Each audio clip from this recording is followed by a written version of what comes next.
Inside the Fox 59 CBS 4 podcast studio, welcome to the Colts Blue Zone Podcast. I'm Dave Griffiths. Glad to have you here. Joining me, Matt Adams, Mike Chappell, and the Colts are not here in Indianapolis. They're back in Baltimore. Not for Did good. they move again? Yeah, exactly. They might have. You never know. They're coming back, right? That's the plan. Okay. Have a Mayflower truck in the middle of the night. Can I just say that for people that were in Baltimore still upset about the move, they stole Cleveland's team. They so did? Okay, is that aren't we tit even? for tat. I would think so. Okay. I just always want to say that. Well, now it's there. Now it's out there for all to see. All the people who are here on subscribing to the Colts Blue Zone podcast, whether you're watching on YouTube or on our Fox 59 Now app, or you get it delivered to your podcast listening device in some other way. Who's the oldest player in the league? Aaron Rodgers? Is there a kicker that's older? Is he 40? Yeah. I just wonder if there's an active player that was alive Ask Google when there were Baltimore Colts. It's a good point. From 84, they would have to be, 41? 40, They'd have to be 41 because I'm 42 or 43. So Aaron Rodgers is about to. Who was the oldest player in the NFL? Let's see here. Aaron Rodgers is the oldest active player in the NFL, according to Fox Sports. So there you go. There is not another kicker or something that's like 42 out there. Did it tell you how old he is? 40 years old. That's what they say. So there's not a player. Nope, okay. not one player in the league right now who. So get over it, Baltimore, for crying out loud. Man, I did not realize we have such a just spicy take off the top of the Right podcast. I put something out on Twitter the other day about this. Somebody said, "Oh, the only reason it's brought up is because you bring it up." I thought it's just a thing that when you go back to Baltimore. I'm done. Go ahead. Well, the joint practice yesterday. You didn't have this on the outline. I apologize. No, it's all good. It's all right. It was an eventful practice. We'll put it that way, and we'll get into all the details as to why. Some of them good, some of them less than good. First preseason game is coming up tomorrow as we tape this podcast on Wednesday. Preseason game set for Thursday. That'll be broadcast on Fox 59. Okay, yeah. I was like 85% sure that it was Fox 59. Yeah, the other two are on. The CBS other two 4. are on CBS 4, but this one is on Fox 59. If I you're here in confirmed that Central with Indiana. Producer Chris Norris. There you go. So okay, now we know. Now we and know. Knowing yes. is half the battle. No, we know, and I'll forget next week. And the perhaps the most important part to come out of practice yesterday is we finally heard from Shane Steichen officially what the quarterback plan is going to be. And that is Anthony Richardson will play and start the game against the Baltimore Ravens. He'll play about a quarter and a half, and then Daniel Jones will finish out the rest of the first half. Ultimately, Jones will get the opportunity chap in game two.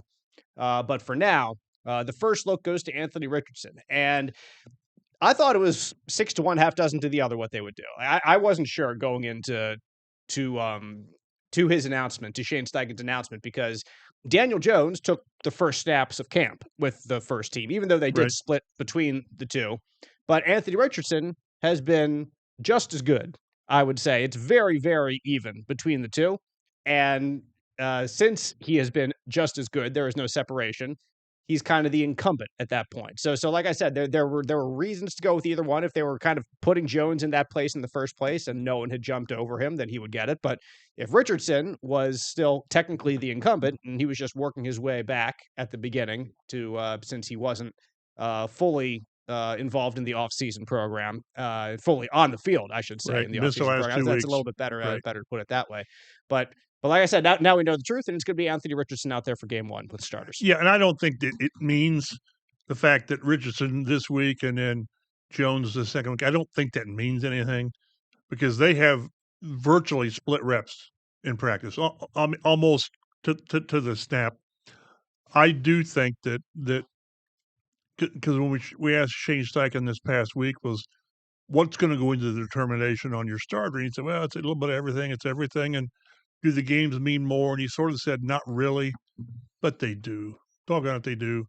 They want to see how these guys go out there with as much ones-on-ones as you're going to see. The Colts won't play everybody, and I'm sure the Ravens won't either, but it matters. It just does. I still believe that they need to know after 2 games who it is. I just do. I don't think it's a good thing to go into the Cincinnati game wondering who your starter is. Yeah. But it's been even. I'm at the point that I think like the challenger has to have a knockout. Right. Jones has played well. I think we've seen so much of Richardson to where we've talked about this, what he offers is he shows you his ceiling and it is so high, but it's so hard to get past what we know about him. And that's the injuries and the inconsistency. At 47.7 or what Yeah, it was. we were talking about that. It's not 27.7, it's 47.7. Right, which was it was the worst in franchise history, I think it was, single season. Yep. And the worst by like 14 percentage points in the NFL last year. But through 10 practices, 9 at Westfield and then Baltimore, Richardson's 61.9. You'd take that. In a heartbeat. And I don't think we're going to get that. I really don't. Right. Jones is 71 and change, which is what you sort of expect. I mean, that's higher than what he does. But for camp, that's what I think you expect, yes. But Jones has still been better. We've seen the underneath things and the short things, and a couple times he's held the ball too long. But Richardson just shows you the wow factor that Jones doesn't have. And we've not even seen the Richardson in the run game because it's so hard to do that in practice. So I still believe it'll be Richardson. I think he's had a good – let's say good enough is almost a backhanded compliment. He's played well in camp. To this point, I think he's ahead. These next 2 preseason games are going to mean mucho. This is Baltimore first and then Green Bay the second one. Both of those 2 weeks, you do get a practice as well. Right. A joint practice, which, like I said, we saw yesterday with the Ravens, and we're going to see next week here in Westfield with the Green Bay Packers before that game. So, Shane Steichen still says there's no timetable to naming a starter, but Matt, I think I'm on the same page as Chap that you have to have a good idea after 2 preseason games. I would think going into the third without knowing, even if you don't announce it, it would be detrimental to the preparation for the season to not have somebody named by then and moving forward with that person as the starting quarterback at that point. Oh, absolutely. You've got to know who your guy is by now. And in 2 games of preseason action, you're probably going to know. They probably already know, to be perfectly honest. I'm not so sure. I don't agree with you. You're not so sure? I think I agree with you. Oh, okay. Gotcha. I think in the back of their mind, they know who is going to be barring somebody just falling flat. Now, by virtue of the fact that the plan is for Richardson to play a quarter and a half, and then Jones will finish the first half, and then next week, the next preseason game will be the flip-flop. If they were to do that as a plan, but then they didn't have Richardson play in game 2, then that would kind of tip their hand, which they're not, obviously going to do. But he needs to play.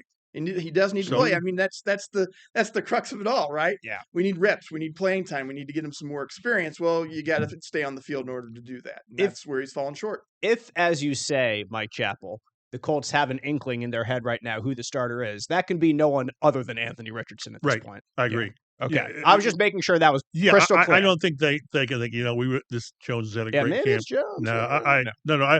I thought all along that this did not start out as 50-50 in camp. And I didn't figure in, Richardson missing the last 2 weeks. I thought the fact that he was cleared to throw and he was throwing, for the most part, full bore to start camp. They've just got, there's so many reasons. It's when you do the pros and cons on a piece of paper, left and right. There are so many pros for it to be Richardson. There just are. The investment and his potential and what he can bring to the offense, and the fact that you've given him $37 million, which is almost incidental because you need him to be the guy. You get the 5th-year option you need to take out next year. But again, I'm impressed by the fact that he's played well. Mm-hmm. And people around him are playing well. We'll get to it, but A.D. Mitchell's off the charts right now. He's playing as well as he can play. But it started. We were talking before we went on the air. Before you were, before I strolled in finally. Right at long last. But the over under 7.5 wins for the Colts. To me, this roster is 9 or 10 wins. I just think it is. Maybe I'm too close to it.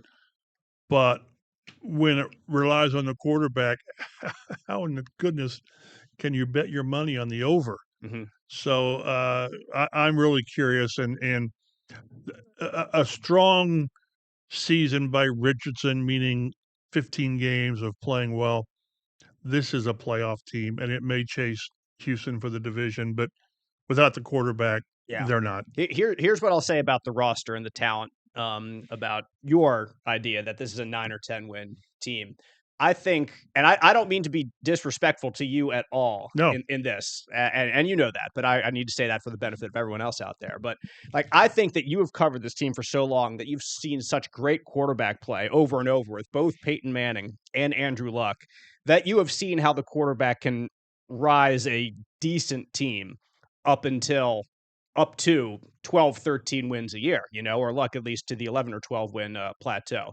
I think you underestimate how much a sub-average quarterback can bring a good roster down a little bit from what it is to what the expectation is. So the roster cannot raise the quarterback. Right. I exactly. agree with it. I agree wholeheartedly. Yeah. So yeah, I don't think, I think what we're on I the said same page. I think you're making the same point. Exactly. Actually. Yeah. Right. So, but I just wanted to clarify because I thought that it could be taken the wrong way. No, I think this is.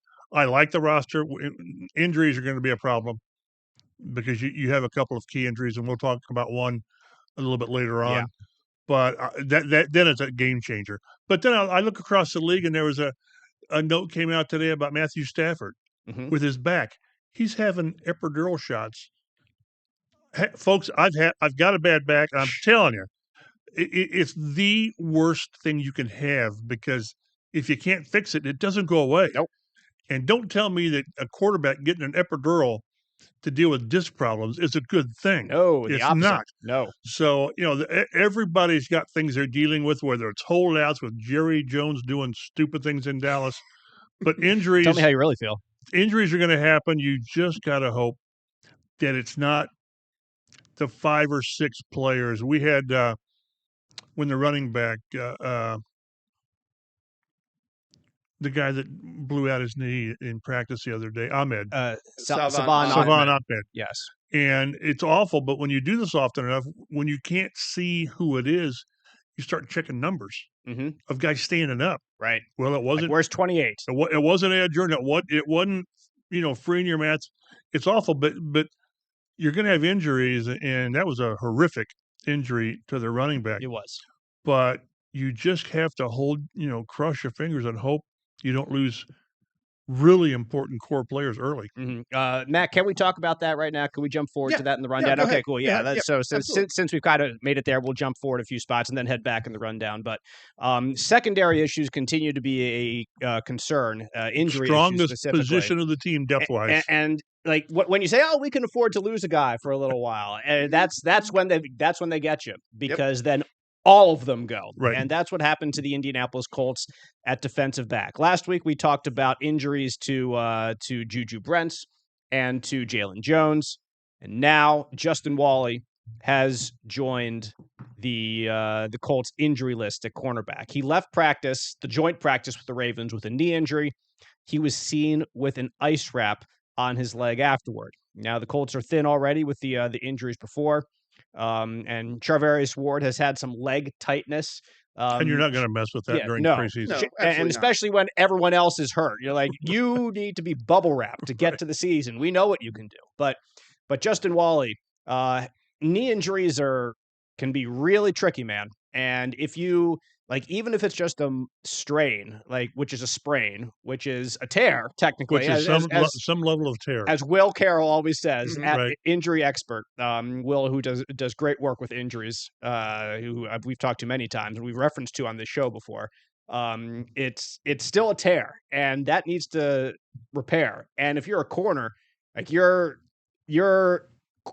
immediate quickness is one of your most important sudden change of abilities. Motion. Yes. And there's a lot of strain on those ligaments in your knee or the tendons that are in there. So we're going to have to really pay attention to what the deal is with Walley, because I have never, Chap, heard the Colts talk about a draft pick like this group has talked about Justin Walley. Never. Even with first-round picks in the past, maybe Quentin Nelson. Like, he might be the exception. Well, Chuck did with Malik Hooker, and then that was even just Ballard once. said, that's the problem. That happened once. Like, he said, "Oh, Ed Reed," and then Ballard's like, "Whoa." That was not what we wanted to do. No, but you're right. Everybody. But it's continual, and it's everyone. It's over and over again how impressed and how gung-ho people are about Justin Wally. And now he's got this injury that he needed to be helped off the field, and he had an ice wrap on. And we are waiting for what the Colts have to say. They are off today as we tape this. So I'm sure the question will come up after the game on Thursday in the press conference. I think something will come out today. If something comes out today, that'll hopefully, maybe it'll come out in the next 30 minutes or so. I keep refreshing. All I'll say is the team is concerned. Okay. There is concern that it's something. Say look for an update on fox59.com there and you go. CBS4ND.com. There you go. Perfect. So we'll see. And again, we went out there the first couple of days of practice when they're doing 11 on 11, and he's out there as one of the outside corners. Yep. And we asked Shane Steichen, what's that? He says he's a damn good player. Mm-hmm. So Steichen of all, he doesn't lavish praise on guys. He just doesn't. That's not his mindset. So, and again, he can play inside, he can play outside. And I don't be writing him off. Maybe the Colts get some good news, but all of a sudden, like you said, they've gone from that being really a position of strength, maybe the position of strength, that and wide receiver, maybe, to you've got, Travaris. I think Travaris Ward's going to be fine. Mm-hmm. I do, but Jalen Jones they called his hamstring severe. Right. Steichen called it more severe than Brentz's. So that's whatever. That's relative terms.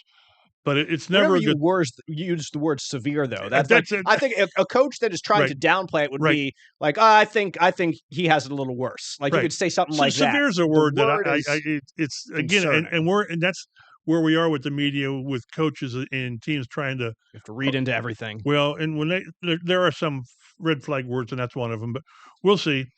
And again, it's incumbent upon Juju Brents to get out there. Yeah. But hamstrings, you don't mess with them, and something that was supposed to be a week turns into a month if you don't give it the proper treatment. So there's something that has happened, Chap, with this Colts team over the past 2 years, and it's not just 2 years. I think some people who follow this team for a long time will be quick to tell you that it seems like their injuries and soft tissue injuries have been a continual problem. I would say that happens across the league. I don't know exactly if it's worse here. Like, I haven't looked into the numbers, so I'm not going to go that far. But with a group of 3 players in particular, like, it just seems like guys that are too athletic for themselves. It's Anthony Richardson, Juju Brents, and the tight end, Jelani Woods. Right. Like guys that are 9'9" or 10'0" in the RAS scale that we love to talk about all the time. These guys are some of the most athletic players ever tested, and they continue to have these injuries. Now, Anthony's been banged around, and his has been more like getting hit. Not concussion, because you wouldn't you run slowed through up the a end little zone. bit. Like his hasn't been the same quite idea as Right. Juju's and as Jelani's, that he keeps having soft tissue leg injuries as well. But it's been so frustrating, I think, for Colts fans, for these guys that are so tantalizing. Matt, we talk about it for months leading up to the draft about these things, because we know that Chris Ballard values the cone drill and the vertical and everything. And then they come here and they just can't stink and stay healthy. Yep. It's maddening. Well, Daniel Scott. Yeah, him too. He's another one. Right. Well, it's like, I mean, when you look at, and we're not doing a depth chart projection, but if you look at the depth chart projection for the Colts, a lot of them don't have Jelani Woods in there. He hasn't had a bad camp. He's not had a bad camp, but it's usually going to be Tyler Warren, Mo Alley Cox, Ogletree, Will Mallory, because Will Mallory has also had a good camp, and he's Right. not been a guy that has struggled as much with injuries as Jelani Woods has. And that's just mind-boggling from when they drafted him a couple years ago. We're like, this guy is going to be a monster. Yep. And then, unfortunately, it's just been one injury, hamstrings after another. Yeah.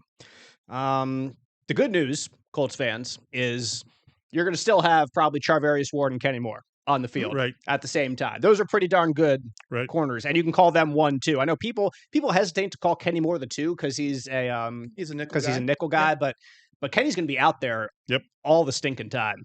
So, which is amazing that he can make that transition, because it's It's different. Right. It really Nickel is. and outside are different. So, but the concern there is the outs at the other corner, and Colts fans have seen, unfortunately, over the past couple years, how important that other cornerback spot is. Well, let's keep in mind too that the one of the things that they talked about is outwardly they're not too concerned with their linebacker situation because they're going to play more DBs, right? Because that was a position of strength. But now all of a sudden, so and again we finally get Zaire Franklin out on the practice field. Hasn't been in teamwork much. He was 7-on-7 a few plays in Westfield. So that's the thing is there's that domino effect is when you cut away, and I still think safety is a thin position. Although Hunter Waller had a great day with a couple of interceptions. Mm-hmm. Picked up Lamar Jackson. Apparently what's funny is he kept the ball. So he wanted to keep the ball from practice. That's awesome. That's what Shane Steichen said. His practice, he said it was Lamar. Good for him. Good for him. Darn right. When so, but all of a sudden, maybe having these injuries doesn't allow you to cover up your linebacker concerns. So there are things that impact other areas. Hunter Waller season. Say they even had to sign a couple of veteran cornerbacks last week, guys who have played in the league just because it kind of tipped you off. Maybe these hamstring injuries are going to linger for a little while. And like you say, I do think that if we looked across the league, we're honed in on these because we cover this team. Right. I was reading things like where the Miami Dolphins have lost their secondary. That's true. Yep. Week 1 opponent, by the way, Miami Dolphins. Right. Yes. So maybe the Colts have had more. I've always, when I was at the Star, that we thought about looking into, but there was never a common denominator to other that one stretch they had. Was it Achilles or patellas or something? But it's a violent sport, and I do think there is something to these guys more and more being such great athletes and solely highly tuned and all that they're doing more than the body is allowed to do. So you do have things, but I think every team has injuries. And we focus on it because this is the team we focus on. We're reaching the pinnacle of human potential right here. Bob Sanders, Steve Hittman. I mean, it goes back in the day, but here we are now. And again, it's just frustrating because you see how high they remain on Daniel Scott and Jelani Woods and these guys. And I hate injuries. I really hate preseason injuries. Yeah, they're very frustrating. Well, if you're going to be in a fight, you want the most athletic guys probably on your side. And, I still want Bob Sanders in my corner if I'm in a bar fight. If you could pick one guy from your time covering the Indianapolis Colts, he would probably be up there on that list. He would clean out the room. Agreed. Like I think Robert Mathis would be on my list up there. Yep. You know who was good? It was Corey Redding. Like he was a big dude and a scary dude. Like he was friendly, like with the media, but he was a scary dude when he could have brought in Art Jones's brother. Chandler. Bones Jones. Oh yeah, Bones. Yeah, John Bones Jones. Of course. Art Jones. The martial arts guy. Do you know where Art Jones went to college? Tell me. Syracuse University. Yeah, he and I didn't part on good terms. No, I know that story. Yes, exactly. I'm sorry about that. But anyway, back to the fight. Skirmishes are nothing new at joint practices, and this one happened in special teams work, which, again, these are guys that are fighting for positions or roster spots. And they've been at it, at the time that this happened, they'd been at it for more than 2 hours. Exactly. So you're getting to the point. It's going to boil over. Yep, and it boiled over in this special teams work. Tyler Goodson, Colts running back, was doing a drill, like a punt protection drill with Ravens cornerback Keon Martin. They're running down the field. Martin shoves Goodson on the sideline. Goodson took exception to the shove. He got back up in his face and might have been a little physical himself right there. And then Ravens starting cornerback Nate Wiggins, second or third year guy out of Clemson, I believe, came over and started throwing punches at Goodson. And then both sides are there and everyone is in the mix. And everything needs to be taken care of. John Harbaugh kicked Wiggins out of practice. It's like the NBA rules that you can't leave the bench. Right. Exactly. Completely. And I don't think that Goodson practiced anymore after that either. If I'm correct, like I thought I saw that somewhere, but nevertheless, it was last year we saw it with Zaire Franklin and Jason Kelsey, or 2 years ago, whenever that was. In Philly. Yeah, everything blends together about which year it was. But Zaire, the Philly guy, getting in a fight with Jason Kelsey, the ultimate Philadelphia Eagle, right? It was very very funny in a way, but very serious in the moment. And this was a serious fight with someone coming in and throwing punches in the deal. But like at the end of the day, not all too unexpected.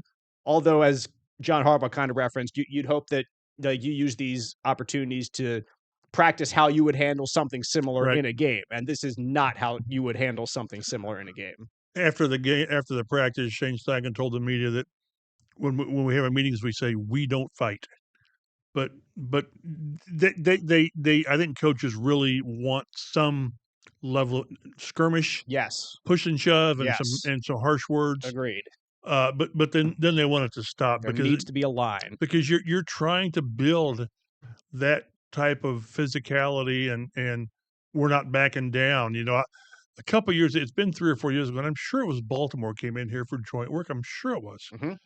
And in the Colts, they wanted to see how they were going to stand up against this bully, and they did. That's what they're known as. Like they're known as the tough defensive. Right. And if you don't stand up to them, you know, you're an NFL and all this, but if you don't stand up to the bullies, they're going to rub your face in it. Yep.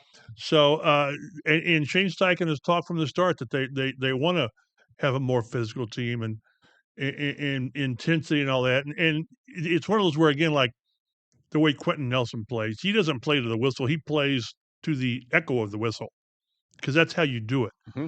But at the same time, you can go to the edge of that line and maybe put a foot over it, but understand when a play is over and when to stop. So, get it out of your system and don't do it during a game. Well, the NFL will fine you. Exactly. So that should be deterrent. Right. That would be a big deterrent if it impacts the pocketbook. That's right. Then something's it's a kind of a big deal. You're watching the Colts Blue Zone Podcast on Fox 59 now. And there's plenty more to get to from the first joint practice of Colts training camp down in Baltimore. A.D. Mitchell, you mentioned him earlier, chap. He continued his solid preseason. Second week of preseason, he's on it. With a very solid day in one-on-one, in the team sessions. If he has potential, and that's another guy that you bring in as uber athletic player. Fast, I think twitchy. He is their most gifted receiver. Right. Total package. You might have said that about Dante Moncrief in years past, but he was also there at the same time as T.Y. Hilton, so maybe not. But physical gifts was he a second round pick last year? Yes, he was. Second round pick. Yeah, thank you, Matt. Traded down. Yep. Loved him so much they traded down to get him, as I like to say. But 11th receiver taken, which is why takes number 10 because they're 10 before him. Got a good thing that he wasn't like the 40th receiver taken. But he was, exactly. Can we do 40? No. But he was out there making some plays and saying some words and talking about it. Yep. He did. He kept talking about it. And some people, I think, would say that you haven't done anything in the league yet. Why are you talking? Others would say, you've got to get up and you've got to get excited. You've got to get in their face and you've got to believe in yourself. And if that's what it takes to do it, then dadgummit, go do it. I personally don't have much of a problem with it. If he was maybe in his third or fourth year and doing this, then maybe I would be a little bit more. But I kind of fall more on the lines of let him get excited for the season because he's had a good preseason. And if that's what it takes to be at his best, then go ahead and try. He's had a great preseason last year. Yes, he did. It didn't carry over. It did not. But A.D. Mitchell would be an interesting addition at his best to add to this Colts passing attack because we've talked about it before. I've talked about it before. I thought that the Colts should have done more to go out and get a dynamic receiver in this past offseason if they really wanted to see what Anthony Richardson can do. It's what other teams have done in the past. It's what the Bills did with Josh Allen. It's very famously, it's what the Eagles did with A.J. Brown. Bringing him in for Jalen Hurts, A.J. Brown, yeah. So the Texans keep bringing in guys for C.J. Stroud, another young quarterback, for just kind of a parallel there. Yep. So if I'm not putting A.D. Mitchell on the same level as Stephon Diggs or A.J. Brown or anything like that, but anything you can do to improve the pass catching group, man, that helps the quarterback tremendously. And Michael Pittman, Alec Pierce, Josh Downs, all are good receivers who have NFL roles and will get second and third contracts in this league. A.D. Mitchell has a chance to be better than all of them because of his potential and his physical ability. Now, everything that goes on between the ears and everything that happens in terms of finishing on the field, which was his problem last year, like he needs the confidence up here is what I'm specifically referring to. I'm not calling him a head case, so don't take that. I'm just saying he needs more confidence because he's gotten none of it so far in the league, nor no reason to have to earn any of it with his production.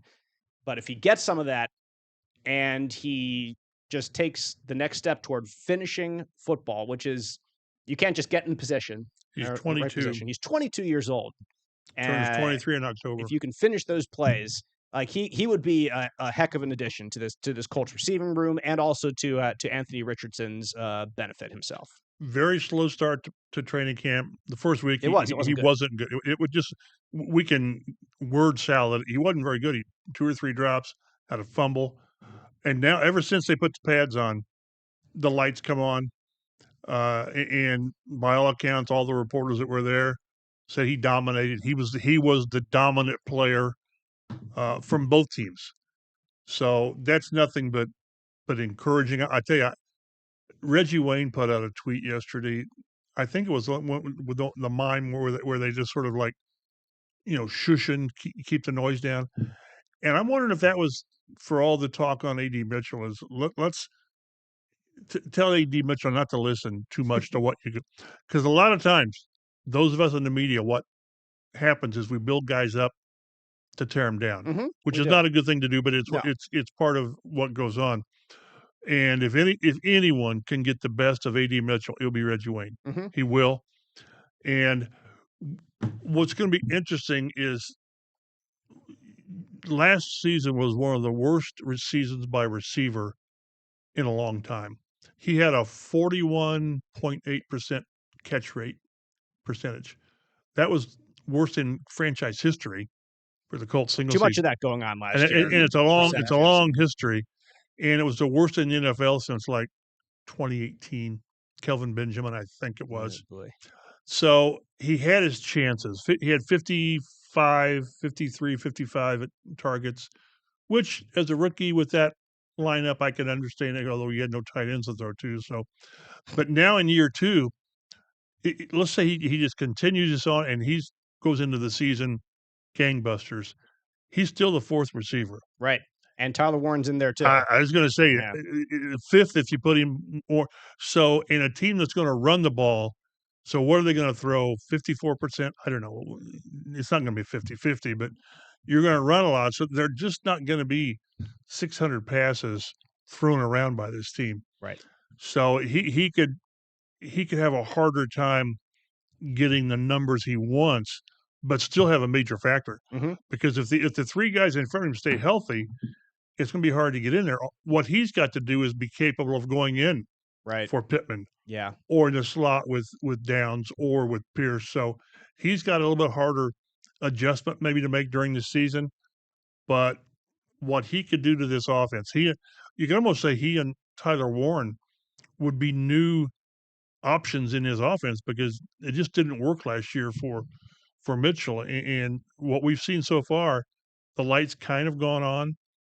But it's the same thing. It's the same like with Richardson. When I've got 2 years, yes, a small sample size, but when I've got 2 years of unfulfilled expectations, right now I've got 1 year with Mitchell, and I need more to really trust what we're seeing now. To be determined with him. The games are what matters. He's on a roll right now. But he is. Like, we wouldn't be doing our jobs if we didn't report that he was doing really well right now. And I think that's what some fans can get frustrated with preseason training camp football coverage is media reports that players are doing really well, because that comes from so many places. Like A.D. Mitchell's having a dynamic camp, but he is. Like, we have to report what we see, and he's doing really well. He's catching a lot of balls. He's gaining a little confidence in the preseason, and I'm not saying that's going to result in better play in the regular season because I do think that's a different animal. But he just has to be ready. He has to be ready for it. And he wasn't. I don't know what I don't know what it was. The game was almost too much for him as a rookie, and I don't think that'll be the case this year. And he needs to, over a 1 3-hour game, be ready on his 10 reps, 15 reps that he gets instead of practice where he's getting rep after rep after rep over a hour and a half period. Like that's a different mindset and a different ability to be ready just like that in your limited opportunities. So we will see how he does in that vein when the opportunity is given to him. Speaking of wide receiver, another guy who has had a pretty darn good training camp is Anthony Gould. Now, there's no doubt that Josh Downs is the number one slot receiver right now. But if you look up and down, Chap, with guys and pass catches in 7-on-7, in 11-on-11, like he's made a lot of catches. Number six, all over the place. Right.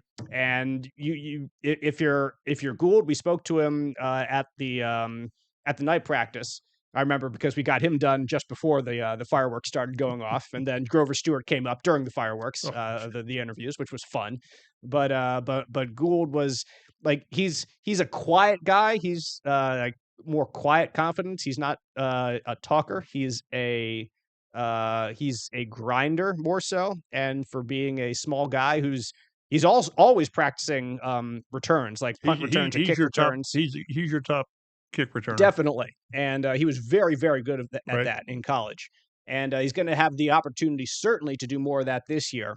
We've heard from special teams coach Brian Mason enough about that. He will break one this year, either punt or kickoff. Yep. So he broke one against Baltimore. He did. My understanding yesterday. All right, there you go. Good stuff. So a good sign there. But like I think that he's going to have an opportunity from time to time on offense because he's done enough to earn a look throughout these couple weeks of the preseason so far. I do think it'll take an injury for that to happen, though. Significantly, yes, I would agree. Because you're just not going to give normally.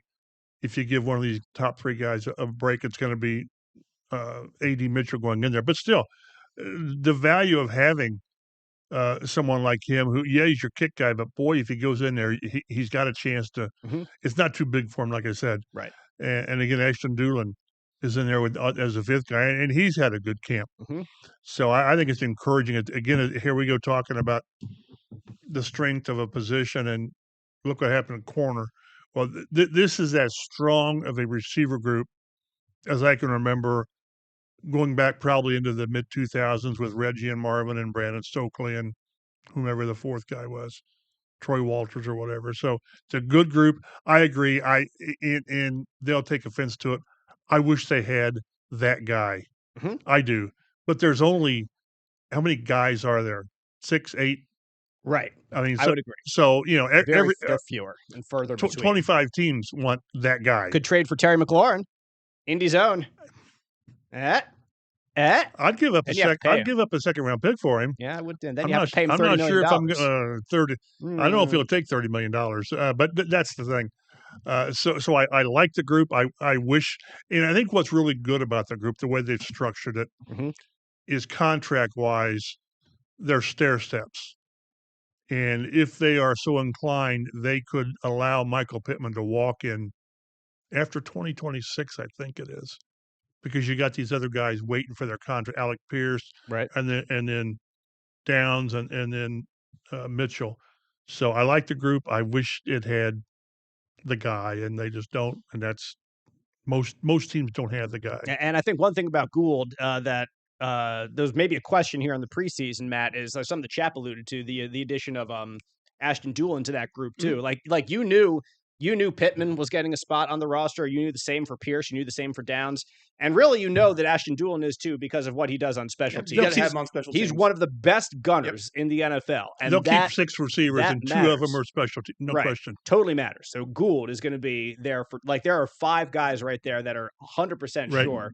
And you look, last year they had guys like DJ Montgomery on the roster, Laquan Treadwell from time to time too. So if they are in there for special teams purposes, perhaps them too. But there are 5 locked down, no doubt guys. Injuries, knock on wood, permitting, that are going to get spots on this roster, unquestionably. Anthony Gould is in there, and he also with special teams with his role there too. Hunter Wohler, 7th round pick, the Colts out of Wisconsin, safety who is told linebacker, but is really actually a safety. That's a story for another day. But he got some work at safety and a little bit at dime linebacker. Had 2 interceptions on Tuesday in practice against the Ravens. One over quarterback Lamar Jackson while he was playing that dime position. So Wohler seeing his name called here or there, and with like we said kind of earlier, Chap, the DB is a little bit in question. He's not playing corner, I don't think, anytime soon. No. Nothing like that. But he certainly could have. It seems like it's more than just talk that he's going to have a role in this Colts defense under Lou Anarumo with either the dime linebacker position or some work in the secondary as well. Well, and the versatility is what you want. Mm-hmm. A guy that he is a safety, but he in their sub packages he can play a box linebacker or whatever.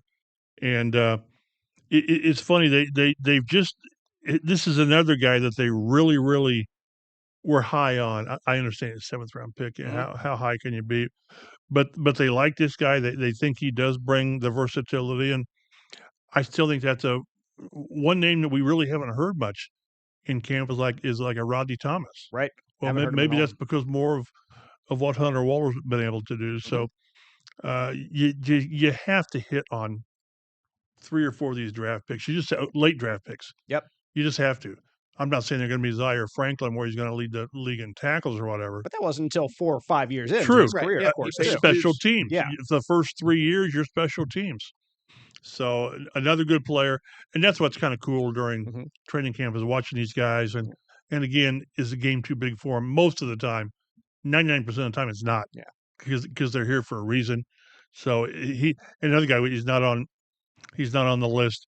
But Riley Leonard's had a really good camp. I've heard he's had a good camp. He has, and I think we're going to see him quite a bit in preseason because what Shane Steichen has talked about is a quarter and a half for the starter, and then finish the half a quarter. It sounds like then in the second quarter you'll finish with the other guy. Well, then is the second half all Riley Leonard?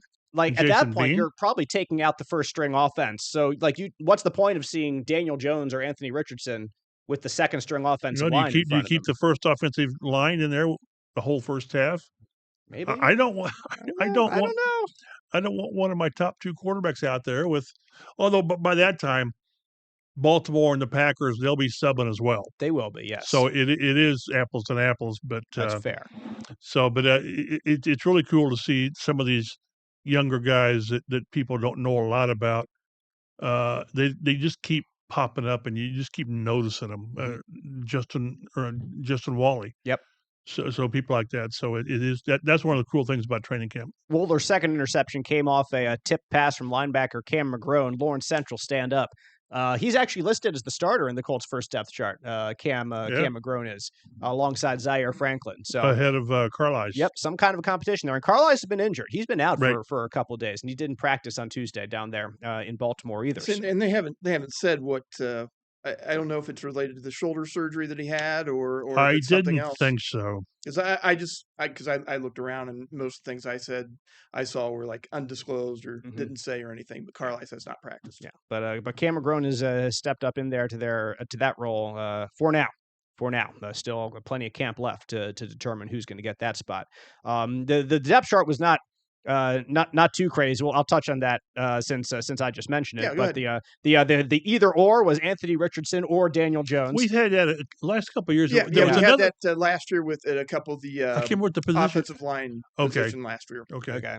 Well, there you go. That's the only one that has the or up there. And it's funny how the national media jumped all over it. Oh, of course. Or Daniel Jones. What did you expect? We've been telling you that since off-season workout. It's an or.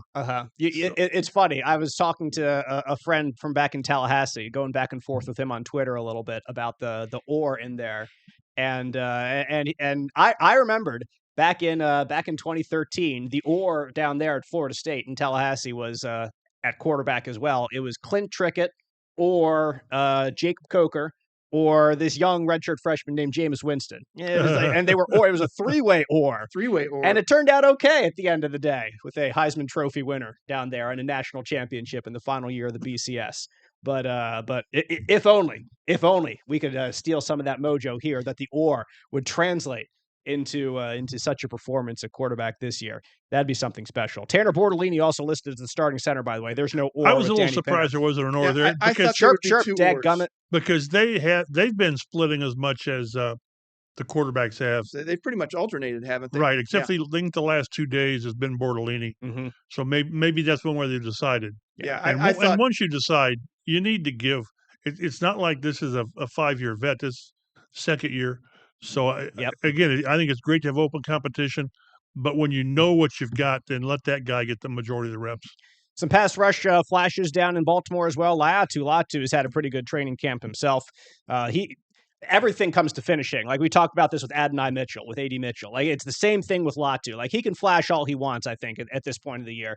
And it's hard to see if a guy is finishing. Like you see it sometimes. There was one time last week in the night practice, or maybe it was in the Saturday or Sunday practice, that DeForest Buckner was just like walking in the backfield past Daniel Jones. Literally just walking past him. Like, and there was no guy like trying to hang on to him or push past or anything. You're like, okay, that's probably a sack right there. But especially from the edge, like you don't know if it's a sack. You just don't typically. They normally let the play. They do play on. Yes. Although a couple of Shane Steichen said the defense gets mad because he lets them play on. Right. Yes. But he said, yeah, it was probably a sack. Yes. There was a tremendous catch that Tyler Warren had made last week. It made the Colts. Cinematic was what the Colts had tweeted and Facebooked that as. And it was a great catch.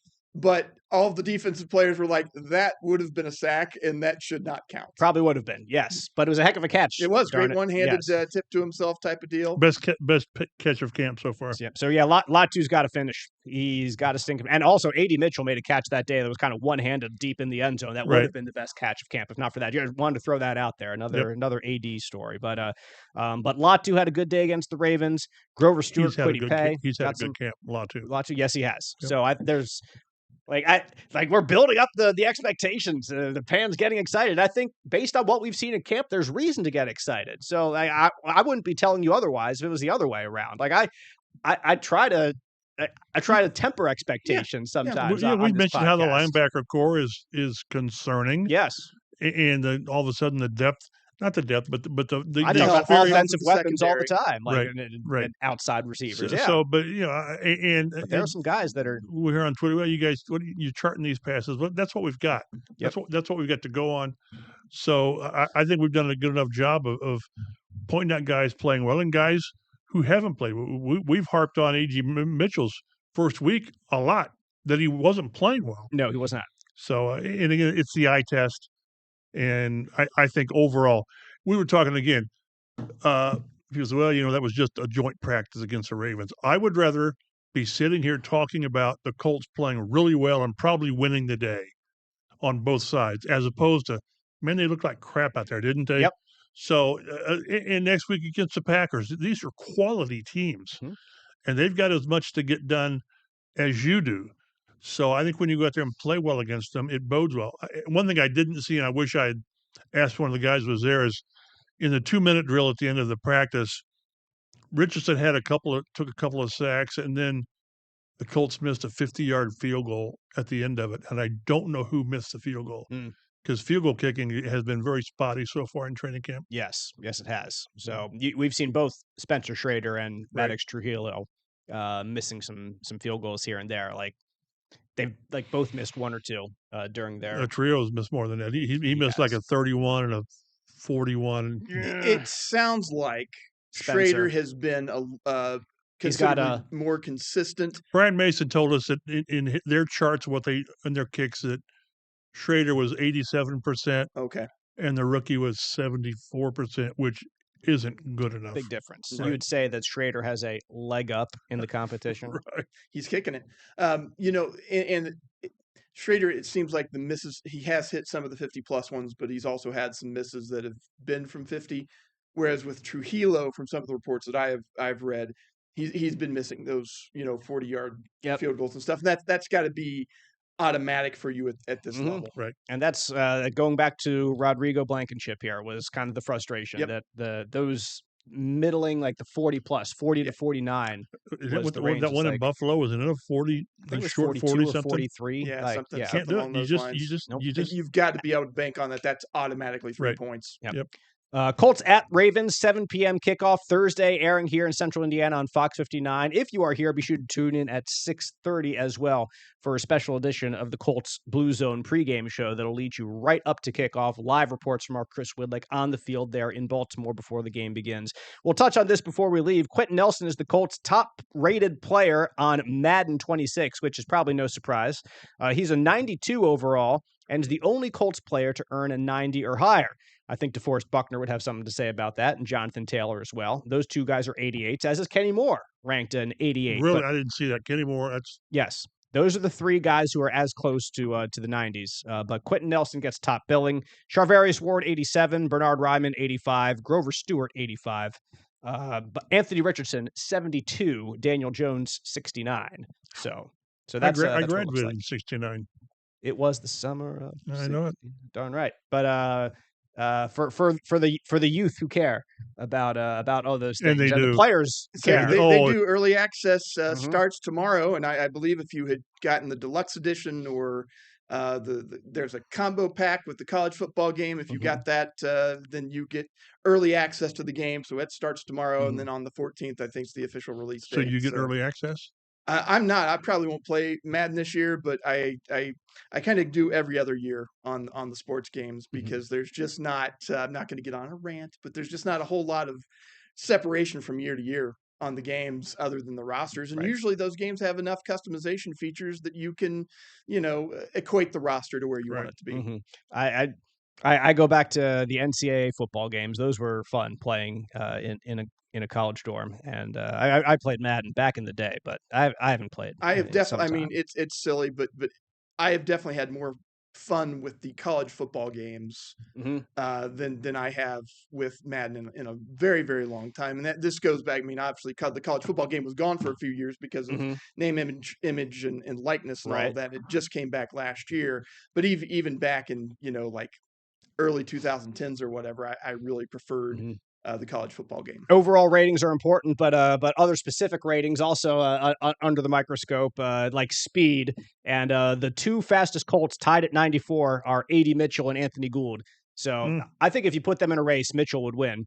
Gould might win a 15 yard to 15.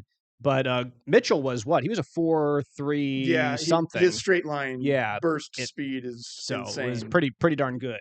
From the combine. So Mitchell would have a good chance. Him and Juju Brents, I think, was pretty fast too.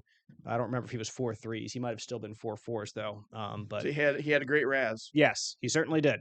And that speed certainly shot Mitchell's RAS all the way up there, like I said, to 9.9 something, which was ludicrous for wide receivers to be a 9.9 is crazy because that's one of the most athletic positions. Because that's in comparison to all the other receivers who have come along. Just nuts. So 94 speed, 95 acceleration for both of those. Tyler Warren, Indy's highest rated rookie at 75. He might have 75 catches. Was just below at 74, and then I think Wally was at 71. Okay, well there we go. Hopefully we get to see Wally, see if he can live up to 71 or higher. If the Colts get some good news sometime this week. But as we are wrapping up this podcast, nothing new yet. As Chap anticipates perhaps some news on that front later today, Wednesday, but I would say Thursday at the latest from Shane Steichen after that first preseason game. So encourage you to follow us on Twitter. Mike Chappell's at mchappell51. Matt Adams is at Stadamatty. I'm Dave Griffiths at DaveG_sports. You can read all Mike's work online, fox59.com, CBS4Indy.com. Watch preseason game number 1 against the Ravens on Fox 59. Blue Zone coverage begins 6:30 Thursday evening. For now, we'll see you next week on the Colts Blue Zone Podcast.